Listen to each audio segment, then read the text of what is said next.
Hello dear friends, मैं अखिलेश सिंह व्यास जी centre YouTube channel पर आपका स्वागत करता हूं। और आज मैं आपको उत्तर प्रदेश स्पेशल जो उत्तर प्रदेश के एग्जामों जैसे यूपी कांस्टेबल और लेखपाल में आ रहे हैं, इन क्वेश्चनों को मैं इसलिए लेकर आया हूं क्योंकि ये बहुत ही इम्पोर्टेंट महत्वपूर्ण हो जाते हैं, क्योंकि ये क्वेश्चन बार-बार पूछे जाते हैं। तो आज आपके सामने जो मैं विषय लेकर आया हूँ वो है उत्तर प्रदेश स्पेशल। क्या है? उत्तर प्रदेश की प्रमुख बातें जो हैं वो हमें पढ़नी है और उनको कंठस्थ करना है, याद रखना है। आज हम देखेंगे कि उत्तर प्रदेश उत्तर प्रदेश से कितने 8 राज्य, उत्तर प्रदेश से 8 राज्य और 1 यूटी। कौन-सा?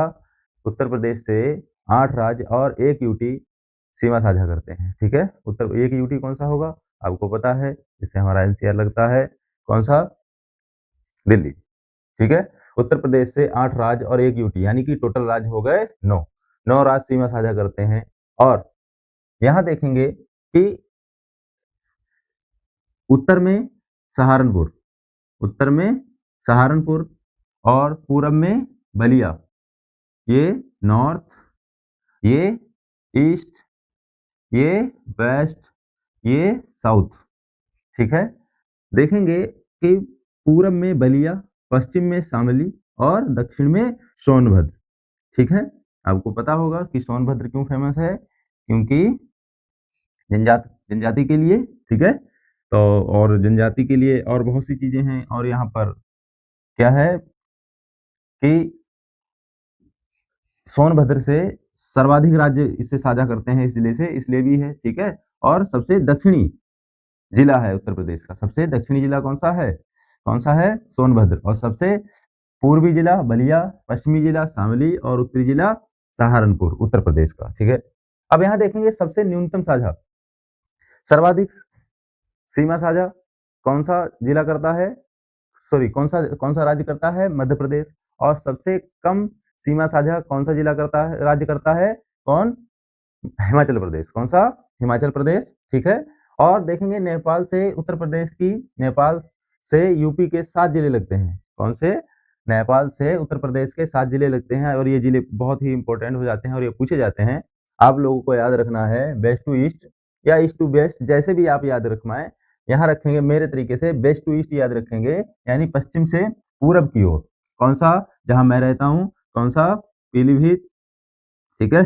पीलीभीत, लखीमपुर, पीलीभीत, लखीमपुर, बहराइच, श्रावस्ती और बलरामपुर, सिद्धार्थनगर और महाराजगंज, ठीक है? एक बार फिर रिपीट करेंगे, पीलीभीत, लखीमपुर, बहराइच, श्रावस्ती और ये बलरामपुर और सिद्धार्थनगर और महाराजपुर, ठीक है? और हम देखेंगे कि सोनभद्र से 4 राज्य सीमा साझा करते हैं। कौन-कौन से होंगे?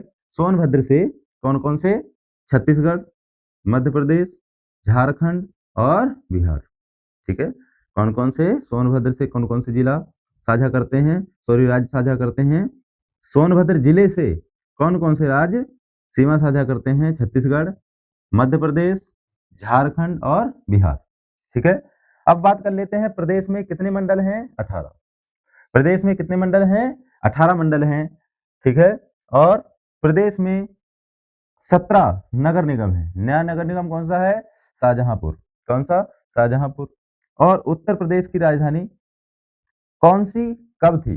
तो हमें याद रखना है 1836 में आगरा, 1836 में आगरा और 1858 में प्रयागराज और 1920 में लखनऊ आंशिक रूप से और 1935 में लखनऊ पूर्णतः बनाई गई। उसके बाद क्या किया गया? राज्य का उत्तर प्रदेश राज्य का, ठीक है? उत्तर प्रदेश राज्य का गठन किया गया, ठीक है? और राज्य का गठन कब किया गया? 24 जनवरी 1950 को। इसीलिए 24 जनवरी को इसीलिए 24 जनवरी को उत्तर प्रदेश दिवस मनाया जाता है, ठीक है? तो यहाँ देखेंगे को किया गया गया इसीलिए 24 जनवरी को स्थापना दिवस मनाते हैं, ठीक है? यहाँ देख लेते हैं कि उत्तर प्रदेश की राजधानी वो तो हो गया 9 नवंबर। देख लेते हैं कि उत्तर प्रदेश था पहले बड़ा था, उसके बाद क्या किया गया? इसका विभाजन किया गया, ठीक है? इसका विभाजन किया गया 9 नवंबर 2000 को, ठीक है? इसका विभाजन करने के बाद उत्तर प्रदेश से 13 जिले काट लिए गए, ठीक है? 13 जिले काट करके एक नए राज्य का गठन किया गया। 9 नवंबर 2000 को यूपी से 13 जिलों को 13 जिलों का विभाजन कर नए राज्य उत्तराखंड का गठन किया गया, ठीक है? नए राज्य का गठन किया गया। तो कुछ ये महत्वपूर्ण बातें थी और ऐसी ही मैं यूपी लेखपाल और यूपी पुलिस के लिए, ठीक है? क्योंकि अगले मंथ क्या है, इसका तरफ यूपी कांस्टेबल का पेपर है, इसीलिए मैं यूपी स्पेशल और इससे जो पिछले क्वेश्चन पूछे गए हैं, उससे रिलेटेड, ठीक है? सारे क्वेश्चन क्रिएट करके कि क्वेश्चन कैसे पूछा जाएगा, उससे मैं सारी वीडियो ला रहा हूँ, ठीक है? मेरे साथ वीडियो में बने रहिए, ठीक है? और मैं कहूँगा कि याद रखिए कि शिक्षा उस शेरनी का दूध है, जो पिएगा वो दहाड़ेगा ज़रूर, ठीक है? बाबा साहब ने कहा था, ठीक है? याद रखना है कि बाबा साहब ने कहा था कि कि शेरनी का दूध, ठीक है? शेरनी का दूध पीने वाला व्यक्ति एक दिन दहाड़ता ज़रूर है, ठीक है? शेरनी का दूध जो भी पीता है, वो दहाड़ता ज़रूर है। तो इसलिए क्योंकि आपको पता होगा कि शेरनी उन्होंने क्या गाय, बकरी ये दूध नहीं कहा था, उन्होंने शेरनी का दूध कहा था। इसलिए कहा था क्योंकि शेरनी का जो दूध होता है, जो शिक्षा है, जैसे शिक्षा मन से डर को खत्म करती है, ऐसे ही शेरनी का दूध उन्हें कंपैरिज़न क्यों किया था? क्योंकि शेरनी का दूध अपने अंदर से डर को खत्म करता है। ऐसे ही जो शिक्षा गहनता से और ईमानदारी से ग्रहण करता है, उसके अंदर से क्या डर खत्म हो जाता है। तो इसलिए अपने अंदर के डर को खत्म कीजिए, ठीक है?